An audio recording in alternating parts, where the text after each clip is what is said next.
Hotep à tous, bienvenue sur la chaîne des panafricanistes par essence, par conviction et par excellence. Celle des citoyens kémites par nécessité et obligation de combat. Nous sommes une chaîne qui n'est guidée que par nos ancêtres et rien que par les ancêtres qui appartiennent à l'égrégore du monde noir. Par conséquent, nous ne croyons en aucun Dieu venu de l'étranger. Toutefois, cette vidéo n'est aucunement destinée à inciter à la haine ou à la violence, car nous menons un combat qui est d'abord et avant tout spirituel, intellectuel et démocratique. Ensuite, il est politique, géopolitique et géostratégique, contre l'impérialisme, le colonialisme, le néocolonialisme et l'endocolonat, qui sont tous qualifiés de crimes contre l'humanité. Nous menons ce combat sur la base du principe fondamental que nous avons hérité de nos ancêtres kémites, qui est celui de la Mahat, c'est-à-dire solidarité, vérité et justice. Vous êtes donc en droit de connaître la vérité et nous avons l'obligation de vous dire la vérité, rien que la vérité, afin que justice soit rendue au continent africain. Et ça, c'est notre modeste contribution dans cette noble lutte en faveur de la souveraineté, la dignité, la solidarité et l'unité africaine. C'est exactement ça que nous appelons le panafricanisme. Bien-aimés frères et sœurs, le journaliste, menteur, criminel, gangster, terroriste même, Wassim Nasr, fait encore parler de lui. C'est un journaliste que vous allez trouver sur RFI France 24. Et il est souvent assisté par un journaliste noir, Serge Daniel. Ce dernier, pour l'instant, il s'est calmé.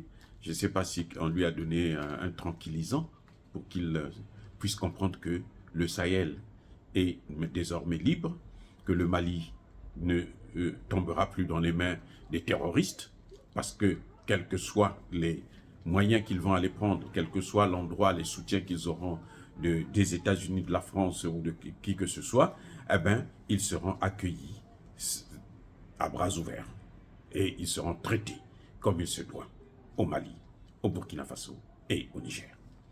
Donc, ce journaliste qui a toujours menti, ce journaliste qui est proche des terroristes, qui travaille avec eux, c'est leur meilleur allié, parce que c'est lui qui relaie souvent la parole des terroristes à l'étranger, notamment en France et même dans les autres pays. Pourquoi je dis qu'il fait parler de lui? Parce qu'il est sorti encore avec un autre mensonge, un grossier mensonge.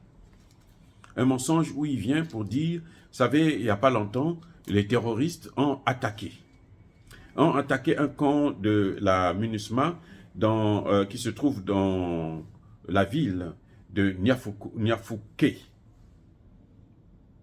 La ville de Niafouké, c'est une ville qui se situe sur le fleuve Niger et qui est le centre-ville même de la commune de Soboudou. Et cette commune-là, cette ville-là, fait partie de la région de Tombouctou.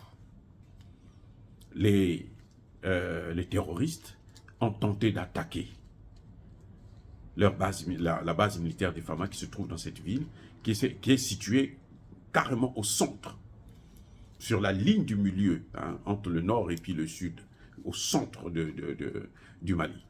Et ça, je parle des faits qui se sont déroulés il y a 2 jours. L'attaque était bien organisée, mais ils ont reçu une leçon. C'est parce que, vous savez, ces gens-là, en général, ils sont drogués.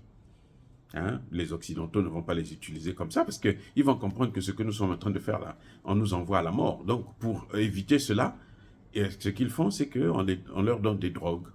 On leur dit, bon, c'est pour que vous puissiez être puissants, pour que vous puissiez coucher 50 000 femmes en 1 heure, pour que vous puissiez sauter toutes les femmes que vous rencontrez, et tout. Ça vous donne la force aussi. Vous serez peut-être même anti-balles, mais ils ont été calcinés avec leurs voitures, avec leurs motos, tout ce qu'ils avaient. Et c'est par dizaines qu'ils sont tombés. Que dit ce journaliste? Il vient, il ose venir raconter sur RFI et France 24 que l'armée malienne a été battue. Donc, les gars, ils ont pris le camp. Ils ont fait fuir les militaires maliens. Voilà. Vous savez, même aux Nations Unies, là, personne ne parle plus de ça. De Kidal, du Mali, de la lutte contre le terroriste. Il n'y a que des Français qui parce que comme ils travaillent pour déstabiliser, hein, ils font la propagande, mais en fait, même les Français eux-mêmes savent qu'ils ont perdu. Ils ont perdu la partie et ils ne reviendront plus. Vous voyez? Parce que ce qu'ils ont dit au Parlement, quand ils ont rencontré, vous avez écouté le discours de Choguel, tout ça là, c'est de la propagande. C'est ce qu'on appelle le terrorisme médiatique. C'est le terrorisme médiatique. On vous fait peur. On dit, on appelle des Maliens qui vont recevoir le message, qui sont proches d'eux, hein, qui travaillent avec eux. Et ceux-là, comme on leur fait peur, on les fait peur plutôt, eux maintenant, ils vont transmettre cette peur-là. Parce qu'ils savent que ce sont des Maliens. Donc, qu'on le veuille ou non, ils vont parler au gouvernement, ils vont parler à leurs frères maliens, que voici ce qui est en train de se préparer. Et c'est pour semer la terreur. Donc, et qui dit terreur, dit terrorisme. Le terrorisme, là, c'est d'abord, dans le mot terroriste, il y a terreur. Il faut effrayer la population, il faut les mettre dans une situation où ils ne peuvent plus vivre tranquille. Et ce journaliste-là, Wassim Nasr, c'est un journaliste qui est spécialisé dans ça. C'est lui qui interroge tous les grands terroristes du Sahel. Il a leur téléphone, il sait là où ils sont. Quand ils se déplacent, il sait là où ils vont. Quand il reçoit des armes, c'est lui qui connaît. Probablement, c'est même lui qui leur amène de l'argent. C'est un monstre. C'est un criminel. Sa place, c'est à la Cour pénale internationale, si c'était une vraie Cour pénale, bien sûr. Mais bon, comme ce n'est pas une Cour pénale, c'est fait pour juger les autorités africaines qui sont un peu récalcitrants à la politique étrangère de la France et des États-Unis, les pays de l'OTAN. Bon, il a encore de beaux jours. Mais en Afrique, là, il n'aura plus de beaux jours. Et je suis sûr qu'il ne va plus dormir tranquille. Parce que quand vous le voyez maintenant, même sa photo, je ne vais pas vous présenter sa photo, mais quand vous tapez Nassim Ouassem, Nas plutôt, vous allez voir sa photo, il y a 10 ans, il y a 5 ans, il y a 2 ans, quand Assimi Goïta est arrivé au pouvoir, et maintenant, quand Assimi Goïta a vaincu le terrorisme au Mali, vous allez voir que ce n'est plus la même personne. Il a maigri, il est devenu maigrichon, comme s'il ne mangeait pas. Bref, ce journaliste fait encore parler de lui. Mais ne vous inquiétez pas, la situation est sous contrôle. Les terroristes ont reçu une leçon inoubliable.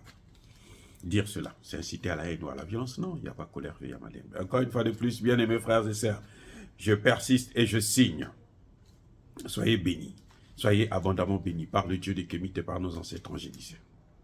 Mais que tous ceux qui persécutent le continent africain le pillent et le déstabilisent, qu'ils soient noirs, blancs, chinois, arabes, juifs, indiens ou qui qu'ils soient punis, maudits, foudroyés, neutralisés, effacés, écrasés par ce Dieu des Kémites et par nos ancêtres angélisés. Vive l'Afrique éternelle, j'ai dit et j'assume.